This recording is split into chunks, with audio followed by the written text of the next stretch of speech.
Hello YouTube family, કેમ છો? જય માતાજી, ગુડ મોર્નિંગ બધાને. તો અત્યારે વાગી જ્યાં છે 11 ને યતરાજભાઈ સ્કૂલેથી આવતા રહ્યા છે અને આજ હતું એમને પહેલું પેપર. તો યતરાજભાઈ એક્ઝામ દઈને આવતા રહ્યા છે. હવે એક્ઝામમાં કંઈ લખ્યું છે કે ગોટાવાળા છે, શું કર્યું હોય રામ જાણે. એ તો હવે જ્યારે રિઝલ્ટ આવશે ત્યારે જ ખબર પડશે કે શું કર્યું છે કે શું નહીં એમ, બરોબર. બાકી તો રિવિઝન કરવાની બદલે રમવામાં જ વધારે ધ્યાન દીધું છે એ ભાઈએ. પણ હવે રિઝલ્ટ આવે પછી આપણને ખબર પડશે કે ભાઈએ જેવું ધ્યાન દીધું, શું કર્યું શું નહીં. અને અત્યારે અમારે છે ને એ ભાઈ રિહાઈને બેઠા છે. જો એ ભાઈને એવું છે કે હવે સ્કૂલ ચેન્જ થશે, તો સ્કૂલ ચેન્જ થશે ને તો એને આની આ જ તે સ્કૂલમાં રહેવું છે, બીજી સ્કૂલમાં નથી જવું એમ. અને સ્કૂલનો ટાઈમ એવો રાખવો છે એ ભાઈને કે 10 વાગે જવાનું, 12 વાગે છૂટી જવાનું હોય ને એવી સ્કૂલ રાખવી છે. મેં કીધું સુરતમાં એવી સ્કૂલ છે જ નહીં, 10 વાગે જવાનું હોય અને 12 વાગે આવવાનું હોય એમ. 7 થી 12 હોય કે 7 થી 11 હોય, અથવા તો 12 સાડા 12 થી 5 સાડા 5 સુધીની હોય, એ રીતના બધી સ્કૂલ હોય. પણ અને અત્યારે બાલ મંદિરમાં હોય ને ત્યારે એમને 7:30 થી તે 11નો ટાઈમ હોય છે. પણ પછી પહેલા ધોરણમાં આવે એટલે ટાઈમ થોડોક વધી જાય. અત્યારે યતરાજ જે સ્કૂલમાં જાય છે એ સ્કૂલમાં તે લગભગ પહેલાં ધોરણવાળાને 7 વાગે જવાનું, 12 વાગે છૂટવાનું, એ રીતનો ટાઈમ થઈ જાય. તો હવે એ ભાઈને સ્કૂલ ચેન્જ કરવાની કેવી ને, તો એ ભાઈને સ્કૂલ ચેન્જ નથી કરવી. જે સ્કૂલે છે ને એ સ્કૂલમાં દઈને રહેવું છે. પણ એ સ્કૂલ પછી છે ને અમારે બહુ આઘી પડી જાય અને મને હજી કંઈ એક્ટિવા કે એવું કંઈ આવડતું નથી કે એ ભાઈને આપણે સ્કૂલે રોજ લેવા મૂકવા આવી હતી કે એવું બધું પોસિબલ થાય એમ. એટલે હજી તો વેકેશન પડશે, પરીક્ષા પૂરી થશે, વેકેશન પડશે, ખુલશે ત્યારની વાત છે. પણ એ ભાઈ અગાઉથી અમારે ચાલુ કરી દીધું છે, ના અમારે સ્કૂલ નથી બદલાવી, નામ નથી એમને કરી દે. તો કાંઈ નહીં, પછી ફાઇનલ હું નક્કી થાય છે એ તો હવે પછી જ ખબર પડશે. અત્યારે વાગી ગયા છે 12 ને હું નેત્રાજ બેસી ગયા છે જમવામાં છે મગનું શાક છે, ઘીવાળી રોટલી છે, કોબીનું શાક છે અને છાશ છે. તો હાલો હવે જમી લેવી. તો અત્યારે વાગી ગયા છે રાતના 9:30 અને આજ તો છે ને મેં સુવામાં જ તે ટાઈમ કાઢ્યો છે. એમાં મારે છે ને વધારે કંઈ વિડીયો ઉતરો નથી એવું થયું છે. બપોર જમી કરી અને પછી આપણે છે ને સૂઈ ગયા હતા. આજ તો છે ને ઊંઘ પૂરી કરી એવું થયું છે. કેમ કે હમણાં એક ધારા દોડીના કામમાં હતા બધું, એટલે ફાઇનલ કાલ આપણે મકાનનું કામ પૂરું થઈ ગયું. એટલે આજ મસ્ત બપોર સૂઈ ગયા હતા. તો જાગવામાં થોડુંક લેટ થઈ ગયું.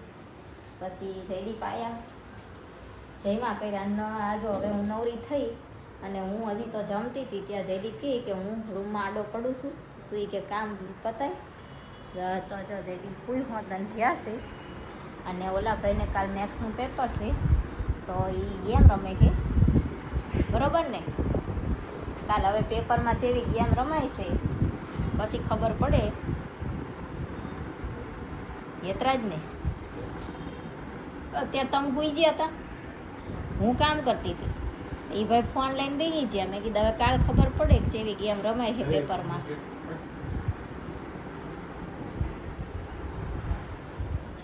તો જીને છે ને કાલના વિડીયોમાં કોંગ્રેચ્યુલેશન્સ કીધું છે એ બધાને થેન્ક યુ સો મચ.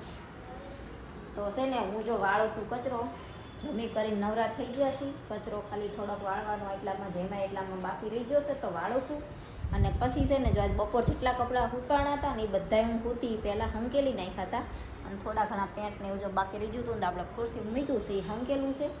અને જયદીપના ફ્રેન્ડ છે જે સનીભાઈ, એમના છોકરાને કંઈક બહુ તાવ આવી જતો હતો, 3-4 દિવસથી કંઈક દાખલ કર્યો હતો. તો એની ખબર કાઢવા જવું છે. આજ સાંજે અમારે ત્યાં જવાનું નથી, બીજું કંઈ કામ નથી. એટલે જ્યારે ટાઈમ હોય ને ત્યારે એવા બધા કામ કરવાના હોય. નહીંતર હમણાં આવે કંઈક ને કંઈક કામ હોય ને તો પછી એવું બધું રહી જાય ખબર કાઢવાનું. કેટલા દિવસથી ખબર કાઢવા જવું કરતા હતા, પણ આ મકાનનું કામ હતું ને તો રોજ સાંજે પછી બહાર ક્યાંક જોવા જવાનું હોય, આ તે એ બધું હોય એટલે પછી મેળ નહોતો આવતો. તો આજ ફાઇનલ જયદીપ થોડાક વહેલા આવ્યા છે અને કામ પૂરું થઈ ગયું છે. ને આજ બહારનું કંઈ કામ છે નહીં તો જઈ આવી. નહીંતર પાછું કાલ કંઈક કામ આવી જાય ને તો બાકી રહી જાય.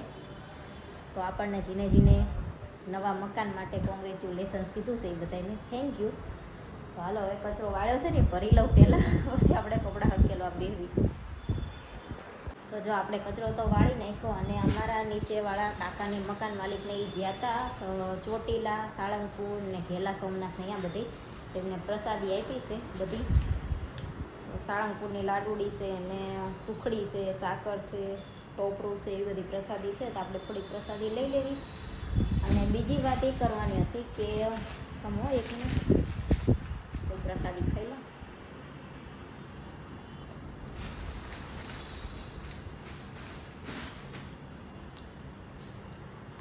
તમે જે વિડીયો જોતા હોય એ સુરતમાં રહેતા હોય તો હેતરાજની સ્કૂલનું સજેશન કરવાનું છે તમારે કે એક આશાદીપ, ગજેરા અને ફ્લાવર વેલી આ 2-3 સ્કૂલમાં કઈ સ્કૂલ બેસ્ટ છે જરા કોઈને ખબર હોય તો કહેજો, તો અમને થોડોક આઈડિયા આવે. હજી અમે સિલેક્ટ તો કંઈ કર્યું નથી પણ વિચારવી છીએ એમ હજી તો કે અમારે જે નજીક પડશે થોડીક એ રાખવા થશે એમ. એટલે એ 2-3 સ્કૂલ છે. એ 3ના નામ મને ખબર છે, બીજી કંઈક 2-3 કીધી એના નામ મને બહુ યાદ નથી, પણ એ 2-3ના નામ યાદ છે. તો તમે સુરતમાં રહેતા હોય ને 3ય સ્કૂલનો કંઈ અનુભવ હોય કોઈને તો જરાક શેર કરજો, એટલે સ્કૂલનો ડિસિઝન લેવામાં થોડું સારું રહે. હાલો કપડાં હંકેલ નાખવી, પછી ત્યાં ઊંડી ફોન આવે તો સારી ખબર કાઢવા ગયા હતા. ત્યાંથી આવતા રહ્યા ઘરે અને વાગી ગયા છે રાતના 12.